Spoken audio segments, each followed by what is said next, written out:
এগিয়ে গেলাম গঙ্গার ঘাটের দিকে। তো গঙ্গার ঘাটে যাওয়ার পর মোটামুটি ভিড় ছিল, কারণ বৃষ্টি হালকা হচ্ছিল।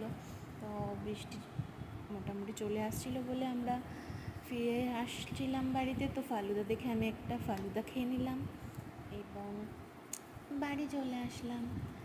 বাড়ি আসার পর লালু এসে গেছে আমাদের ওয়েলকাম করতে। তো লালুর খুব মজা হয়, আমরা কোথাও গেলে ওর দুঃখ হয়, আমরা ফিরে আসলে ওর খুব মজা হয়।